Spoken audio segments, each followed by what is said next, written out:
mga kapaksew, ito we are wearing a blouse. Ayan. Tingnan nyo mga kapaksew para marami tayong benta. Ayan. Susuotin natin yung pinaka malakas nating damit. Tingnan nyo mga kapaksew, parang pupunta ako sa party. Pero yun pala, pupunta lang ako sa maputik na lugar. Ayan. Alam nyo mga kapaksew, kahit ano naman siguro ang ating attire, ay pwede mong gawin. Ayan. Ayan.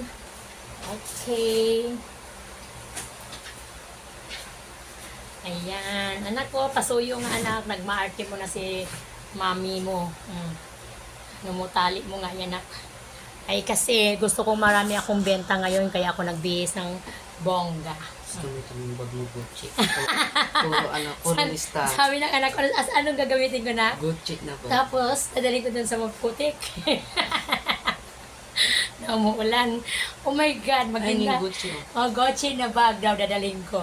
Oh, biro mo mga kapagsiyo, yung Gucci na bag daw, papadala ng anak ko. Tapos, oh, ayan, mga kapagsiyo. Tika lang, sandali lang.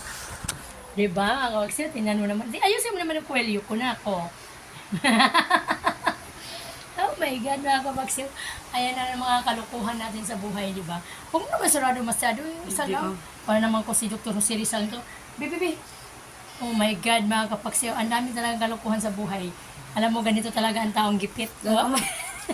Ayos. Alam naman, diyan mga kapagsiyo, tingnan nyo naman, oh. Grabe ko nga, napaka-loyal tong anak ko na to. Lahat ng kalukuhan ginawa na sa akin. Oh, di ba? Siya na nag-ayos na aking damit ko. Oh, di ba? Oh. Para ako mayaman tingnan. Oh my God. Tapos dalala ko ng bag na walang laman. Alam mo mga kapagsiyo, tawa lang natin yung mga problema natin, ha?